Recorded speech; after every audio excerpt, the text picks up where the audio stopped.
because some people are holding on to old paradigms and old beliefs.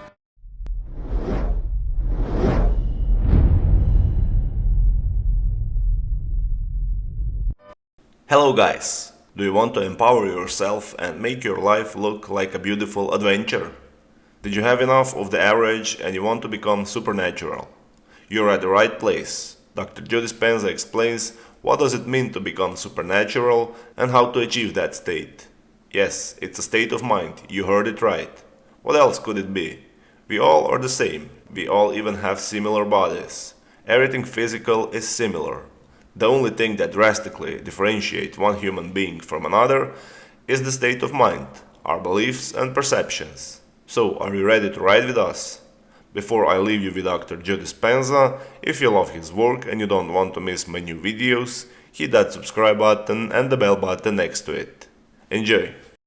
And look, if we're measuring normal, we're going to get normal. I mean, for years, the idea that you couldn't grow new brain cells or couldn't change the brain in some way, that was a belief. And you know why? Because the scientist that was doing the experiment was studying rodents in an unchanging environment.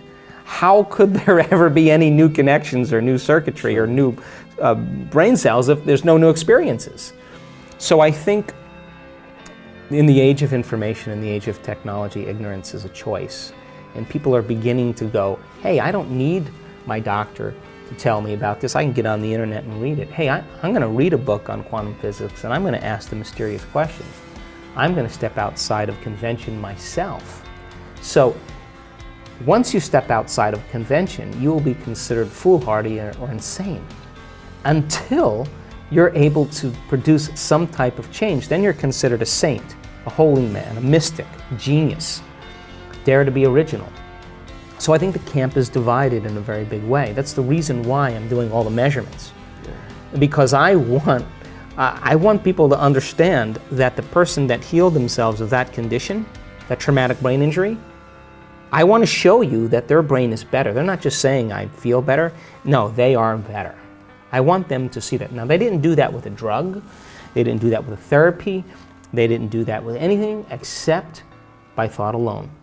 And they made those biological changes. So, to answer the question, the camp is divided in many ways.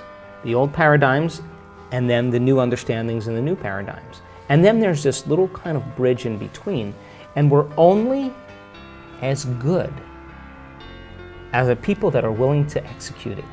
In other words, you got to be skilled at this, right? You got to be skilled at this. So if you're not skilled at it, we're not going to see any changes. So imagine 500 people or 450 people coming to an event, a workshop, and we are going to help them cross that river and to become conscious of their unconscious thoughts. You know, the ones that say you can't, it's too hard, this will never happen, I can't change, I'm too this, I'm too old, I'm too that. Get beyond what their habits are, what they say unconsciously. Do they complain? Do they blame? Do they make excuses? Do they feel sorry for themselves? They're a program. They talk about others. Then look at their emotional states. Oh my God, I've been guilty for the last 30 years. I didn't even know I was guilty. It just felt like me. I've been unworthy. I didn't even know I was unworthy. It just felt like who I am. And all of a sudden, they start becoming conscious of that. And then they start creating a new change for themselves. And one by one, you start seeing these breakthroughs. You start measuring those breakthroughs. You get people on the stage talk about their breakthroughs, show their brain scan, show their heart rate monitor, show the energy change. And I guarantee you, just like an infection can create a disease in a community, I believe that wellness can be as infectious as disease. And you start seeing traumatic changes happening in a small community of people who are outside of the conditioning of their environment.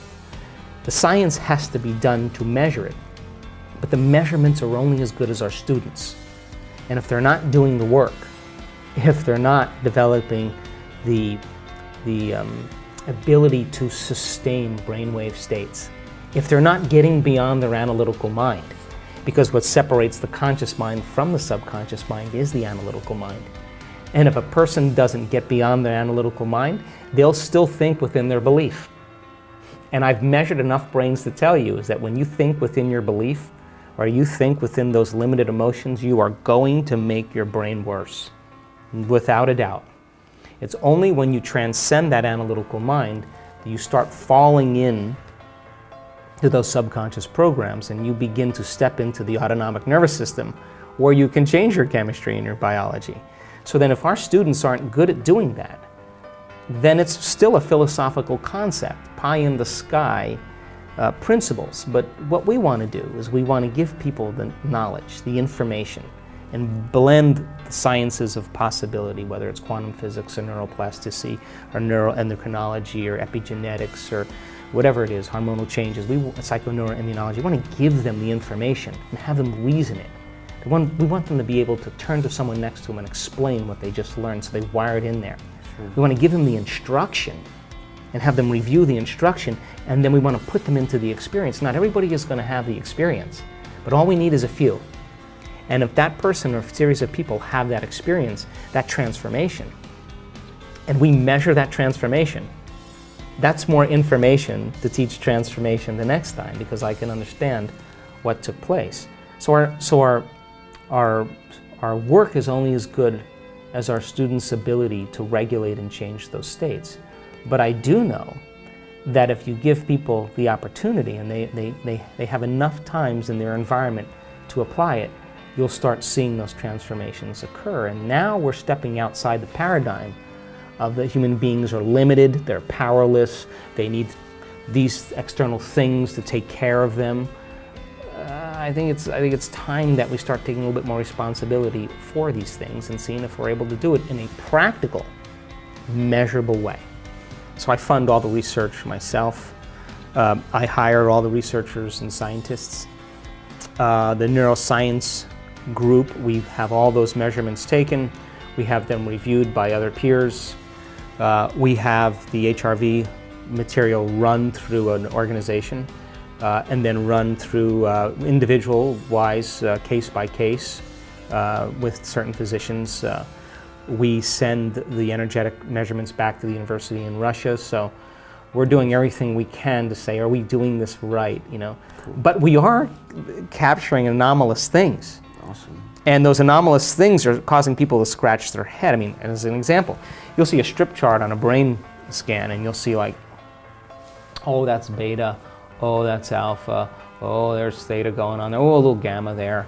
But when you're studying a brainwave and all of a sudden if you took a group of Crayola crayons and you went like that, and it just looked like a snowstorm where you couldn't see any measurements, how were you going to measure that? We had to go through this whole process of figuring out a way to measure the amount of energy in a person's brain, their entire brain when that occurs. And so we've had to figure out ways for understanding, because we're measuring the supernatural, to just go, wow, that's a lot of energy in a person's brain. Have you ever seen that before? No. That looks like it could be a seizure. Oh, really? Well, that person's wearing an HRV monitor. If they're having a seizure, their heart would be going crazy. But for 1 hour, their heart is in absolute love. That's anomalous. It only takes a few of those, and you start scratching your head and saying, well, God, we've been so conditioned. We're studying normal so much. We're studying depression. We're studying anxiety, cyclic mood problems, traumatic brain injuries. We're studying normals. And I'm not interested in normal. I'm not interested in natural. I'm interested in supernatural and supernormal. Sure. And that stuff means that if that person, once, twice, 3 times, we're seeing it over and over again. We're seeing a trend now. Well, if it's happening over and over again, then we know that something is possible for a human being. And when you see those energetic changes in the brain in a person who's had uterine fibroids or chronic pain or serious depression, and one meditation come out of that meditation and be healed, that's because the inner event was real. They were having a full-on sensory experience without their senses. And that's the transformation. Listen, I think everything's the placebo right now. After I wrote my book, yeah, everything, I mean, I sit around and just go placebo, placebo, placebo. Mm-hmm. And look, I mean, my God, I mean, we're programmable human beings. Yeah. If my doctor's enthusiastic about a new drug, I'm going to be enthusiastic too. But you know that blue pills work better than red pills. We know that if you name a drug that a person can't pronounce, They're going to be intimidated by the drug and they're going to surrender to it. If you charge more for the drug, it's going to work better. We would just know these things, so there's programmable things that are evident. But then, there are some very hard science things as well. Placebo works really well for pain.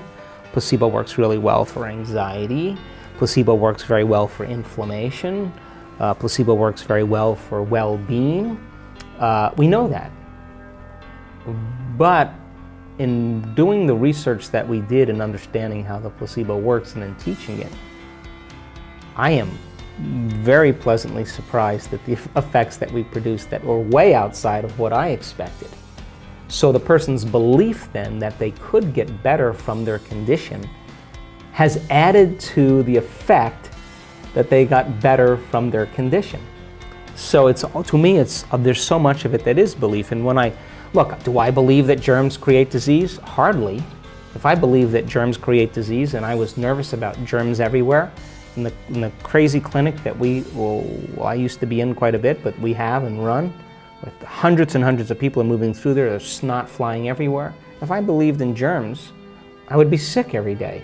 I just don't believe that I'm susceptible to germs and that I need a flu shot.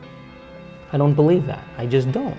And I've never had a flu shot and I very rarely get sick, but that's my belief. But some people believe that they need the flu shot. But no, it's programmed for a lot of people to think if they don't get the flu shot, they're going to get sick. So you watch a television commercial, and television commercials pay attention. They're dreams. Pay attention. They're going to create some weird, dreamy state. There's going to be some emotion that's created, and the moment the emotion's created, there's going to be a brand or a symbol. That's called programming. And so people stare into a tube and they are in trance and their brain's in alpha and they're accepting all of this information, and they have a headache, and the first thing they do is they think of what's going to take their headache away based on what they've been exposed to.